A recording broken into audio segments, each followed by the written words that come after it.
Assalamualaikum warahmatullahi wabarakatuh. Alhamdulillah kita ketemu kembali di materi kali ini, yaitu tentang perulangan kan ya.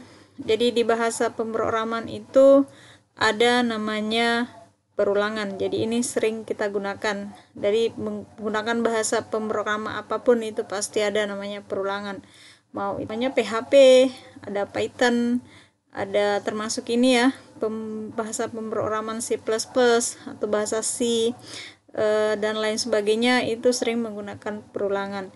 Jadi struktur perulangan itu ada beberapa ya, ada for, ada struktur while, dan ada do while.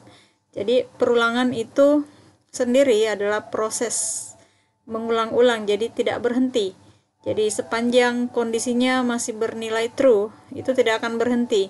Dia akan berhenti pada saat kondisi atau syarat yang diberikan dia bernilai false atau salah. Nah, di sini ada untuk for, ya, for di sini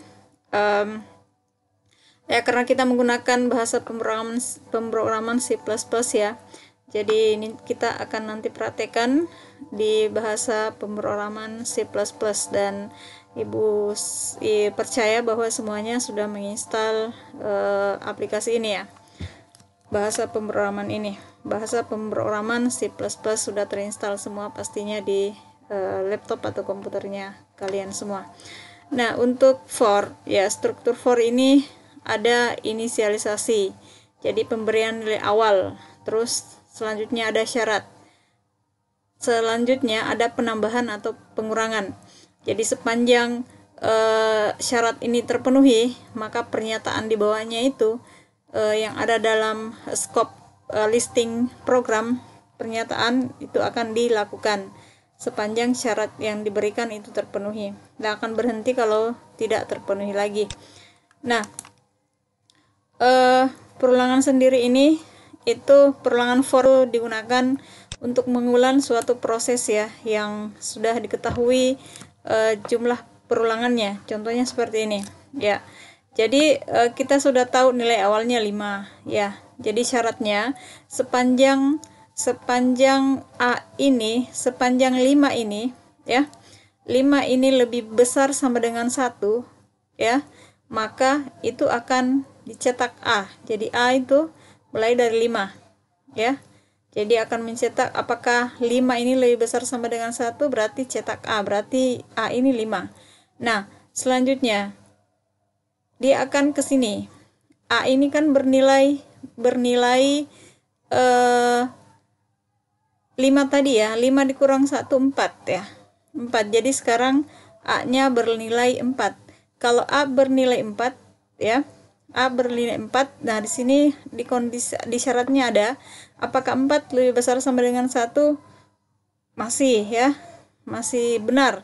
Berarti cetak 4. Selanjutnya naik lagi ke sini di pengurangan ya. Nih, sekarang 4 dikurangi lagi 1. Nah, kembali lagi ke sini di A. A itu adalah 3. Apakah 3 lebih besar sama dengan 1? Yes ya, betul ya. Jadi kalau misalnya betul berarti cetak 3. Nah, selanjutnya ke sini lagi. Jadi program akan mengulang lagi. Di 3 kurang 1, 2. Nah, 2 sekarang nilainya A bernilai 2. 2 lebih besar sama dengan 1. Oke, masih. Maka cetak 2. Nah, sekarang naik lagi ke sini. Jadi berpindah baris lagi ya. Setelah selesai, berpindah baris lagi, naik lagi ke sini. Sekarang 2 kurang 1, 1. Jadi apakah 1 lebih besar sama dengan 1? Berarti masih, berarti cetak 1. Nah, sekarang di sini sudah selesai ya. Jadi di sini kalau dia 1 kurang 1 berarti dia nanti 0. Sekarang nilainya 0, itu tidak akan dilakukan lagi karena A0 ini tidak lebih besar sama dengan 1. Berarti false, berarti dia akan berhenti di 1. Yaitu kalau perulangan for ya. Ini juga contohnya tadi adalah perulangan turun menurun. Kalau ini perulangan naik, berarti artinya dia dari nilai kecil ke besar. Kalau tadi itu dari besar ke kecil, jadi ada pengurangan mulai dari nilai 5 tadi sampai 1 ya, ada pengurangan. Jadi biasa kita kenal dengan ascending descending ya. Jadi ascending berarti dia perulangan naik, dia akan berulang sampai batasnya A ini sama dengan kecil sama dengan 5. Jadi logikanya tadi sama ya. Jadi kalau misalnya A1, di itu akan dicetak 1 ya. 1 di sini akan dilihat syaratnya. 1 apakah 1 lebih kecil sama dengan 5? Oke, berarti cetak 1. Nah, sekarang di sini 1 di A di sini 1 ya. 1 tambah 1 2. Berarti di sini A nilainya 2. Apakah 2 lebih kecil sama dengan 5? Berarti oke, cetak lagi 2. Terus di sini naik lagi ya, pindah baris naik lagi ke A tambah 1, berarti A++, berarti 2 ditambah 1, 3. Apakah 3 lebih kecil dari, sekarang nilainya A adalah 3. Apakah A lebih kecil dari 5? Oke, cetak lagi 3. Sekarang naik lagi di A++. 3 tambah 1, 4. Apakah 4 lebih kecil sama dengan 5? Oke, cetak lagi 4. Selanjutnya terakhir adalah 4 tambah 1, 5. Ya, dia akan berhenti kalau misalnya dia sudah 6 di sini ya. 6 tidak lebih kecil lagi kan dengan 5, berarti dia akan berhenti di 5. Oke, saya kira seperti itu. Nah, untuk ini contoh penggunaan dua variabel ya. Ada variabel B dan A. Jadi seperti ini hasilnya. Ini ada mencetak B itu kelipatan 10. Jadi nanti akan ditambah 10. Jadi B-nya ini sama dengan 5. Jadi nanti yang pertama akan dicetak itu mulai dari misalnya nilai ke 1 itu 5. Nilai ke A, ini nilai ke A, nilai ke 1 itu sama dengan 5B ya, cetak 5 ini 5. Nah, selanjutnya nilai kedua itu ada penambahan 10, berarti 5 tambah 10 15, 15 tambah 10 25 dan seterusnya. Jadi untuk B plus sama dengan 10 berarti B ini setiap A berganti ini akan ditambah dengan 10. Ya, selanjutnya ada while. Jadi while ini sama dengan perulangan sama dengan for ya. Cuma saat penggunaan while itu perulangannya belum diketahui ya. Jadi proses akan terus berlanjut selama kondisinya bernilai terus sama dengan for tadi. Cuma untuk perulangannya itu belum diketahui secara pasti ya, berapa banyak perulangannya. Cuma yang diberikan batas satu kondisi itu sudah ada ya, pasti ada kondisinya. Kalau tidak, semua perulangan itu pasti ada syaratnya, ada kondisinya. Kalau tidak ada itu komputer tidak akan berhenti ya. Nah, yang mana contohnya while? Ya, seperti ini. While itu bentuk struktur while, ada while, terus ada syarat, dan selanjutnya dia akan mengerjakan instruksinya.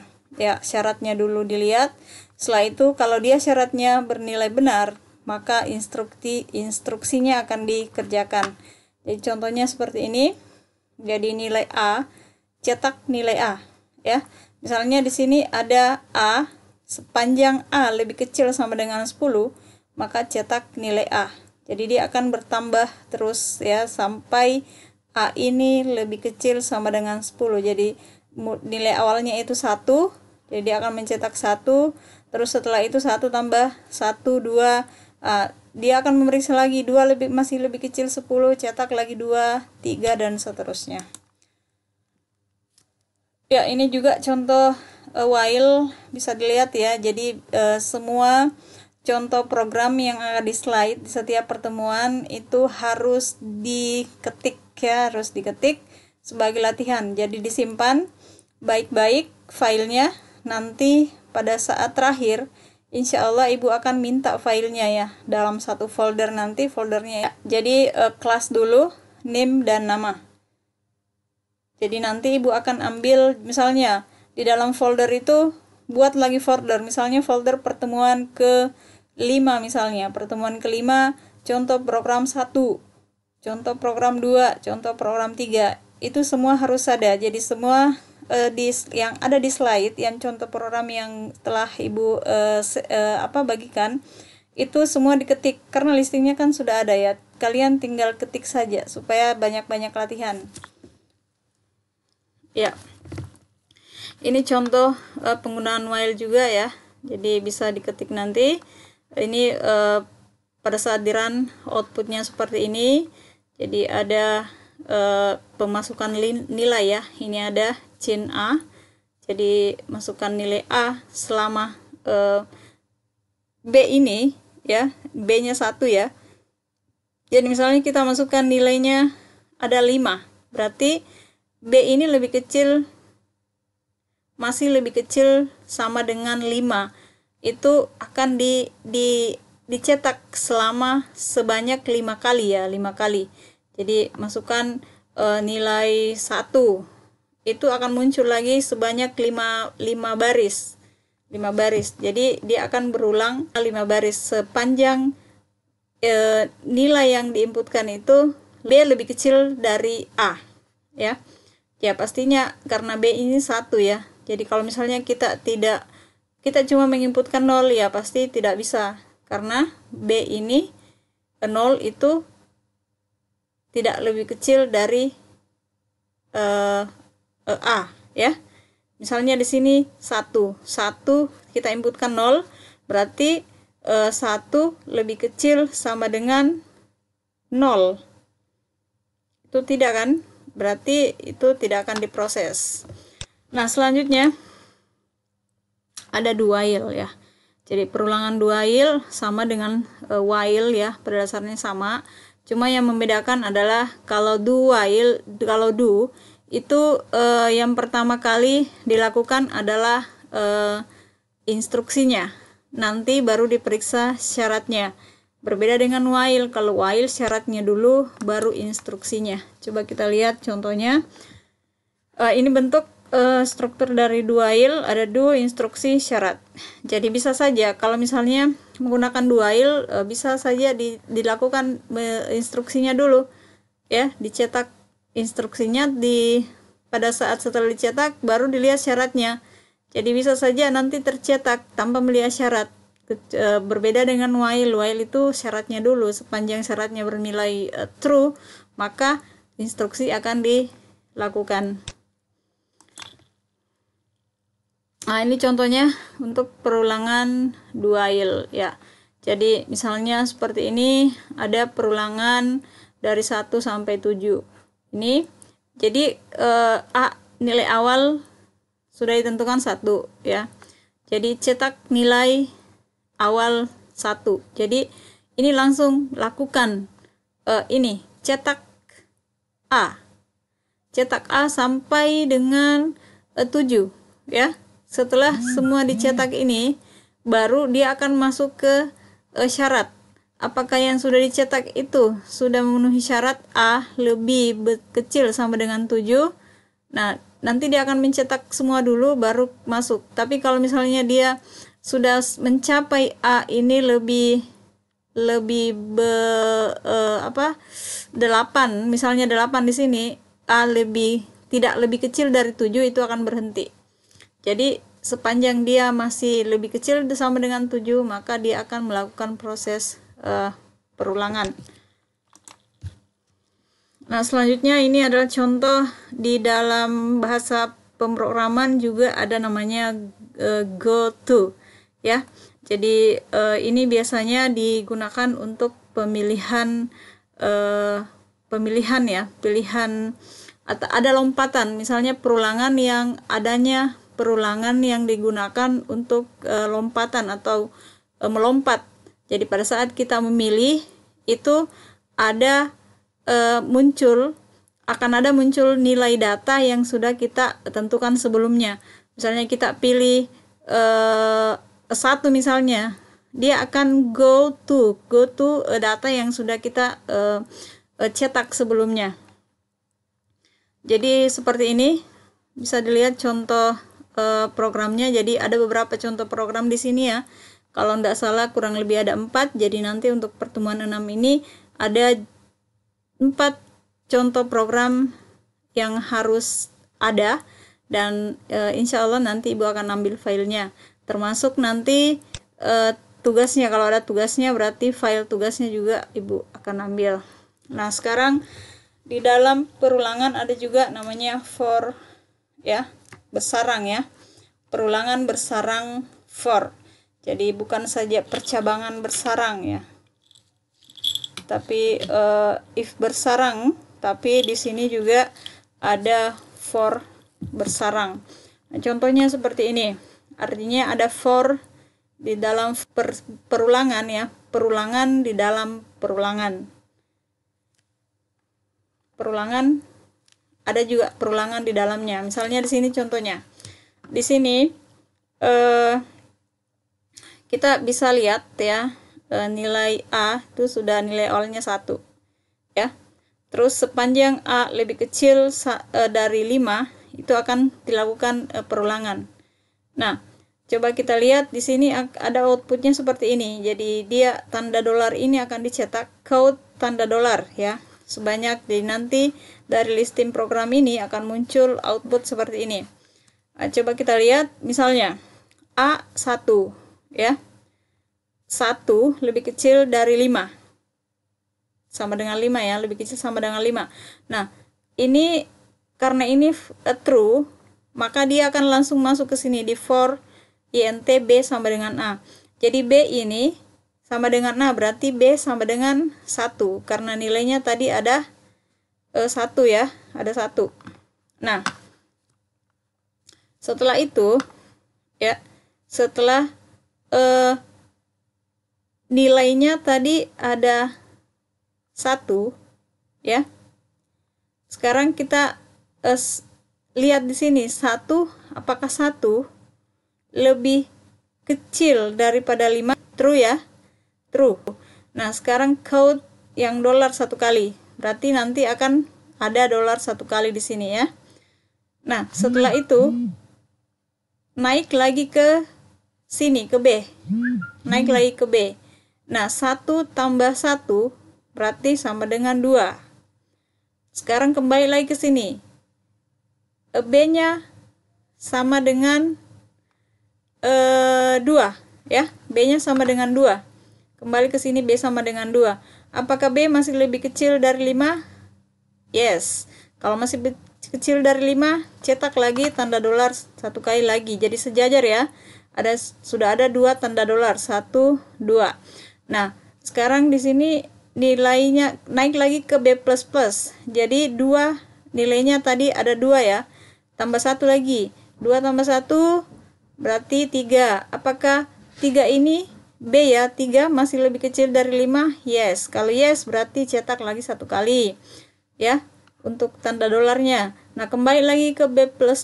Kalau B++ ini tadi 3 ya. 3 tambah 1 4. Berarti B 4. 4 masih lebih kecil dari 5? Yes. Berarti cetak lagi tanda dolar 1. Nah, sekarang 4. Naik lagi ke B++. 4 tambah 1 5. Nah, 5 kembali lagi ke sini. 5 lebih kecil sama dengan 5. Masih true ya, masih yes. Nah, cetak lagi 1 kali tanda dolarnya. Nah, sekarang kita lihat 5 tambah 1 6. Akan diperiksa lagi kondisinya atau syaratnya ya. Apakah 5 apakah 6 ya, sudah 6 ya, 6 lebih kecil sama dengan 5? Berarti false, sudah tidak lagi. Kalau sudah tidak lagi, berarti dia akan berpindah baris turun ke sini, code and line ya. Setelah itu dia akan naik lagi ke sini, sekarang nilainya A tambah 1 jadi Mi 2 ya. Jadi nilai A sama dengan 2. Nah, periksa lagi di sini, apakah 2 masih lebih kecil dari 5? Yes. Kalau yes, berarti turun lagi ke for yang di sini. Jadi B sama dengan 2. Nah, sekarang B sama dengan 2, apakah lebih kecil dari 5? Yes. Kalau yes, berarti di baris kedua dicetak lagi dolar 1. Nah, begitu seterusnya ya. Jadi kalau misalnya di sini ada tadi 2, berarti di sini 2 tambah 1 lagi, diperiksa lagi di sini. 2 tambah 1 3. 3 lebih kecil dari sama dengan 5? Yes. Kalau yes, cetak lagi $1. Nah, pada saat dia sudah menjadi 6 di sini, pindah baris lagi, naik lagi ke A sama dengan 3 ya, karena 2 tadi tambah 1 3. Nah, seterusnya sampai di sini. Kalau sini sudah selesai dan seterusnya A-nya sama dengan 5. Kalau 5, 5A, A5 lebih kecil sama dengan 5 ya. Jadi kalau di sini sudah bernilai 5, A5 itu apakah lebih kecil sama dengan 5? Betul. Berarti di sini B-nya sama dengan 5. Apakah 5 lebih kecil sama dengan 5? Ini yang terakhir ya. 5 lebih kecil sama dengan 5? Betul. Kalau betul, cetak lagi $1. Nah, setelah itu naik lagi di sini. 5 tambah 1 6, itu tidak lagi ya.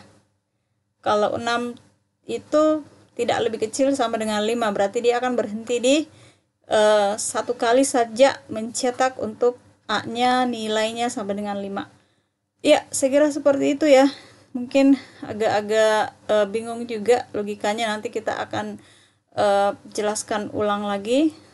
Kalau ada yang belum paham di sini, boleh ditanyakan, nanti kita diskusi di WA ya. Atau bisa nanti ditanyakan, silakan di chat di grup, atau bisa langsung bukan japri ya. Kalau boleh bisa nanti di grup saja ya, nggak usah ibu di japri. Kalau di grup kan teman-temannya juga bisa tahu ya. Dan mudah-mudahan kita bisa ketemu nanti di kampus, di lab ya, untuk praktiknya. Mungkin kalian masih bingung karena tidak langsung praktik di sini. Jadi pada saat setelah praktek pasti kalian lebih paham lagi ya, lebih paham lagi logikanya. Oh ya, IO manip ini sebenarnya tidak ada ya. Jadi waktu ibu buat itu ada, jadi include IO manip ini untuk pemberian nilai desimal berapa angka di belakang koma ya. Saya kira ini sudah dijelaskan ya di pertemuan keempat kalau tidak salah, dengan menggunakan set precision ya, maksudnya jadi set precision.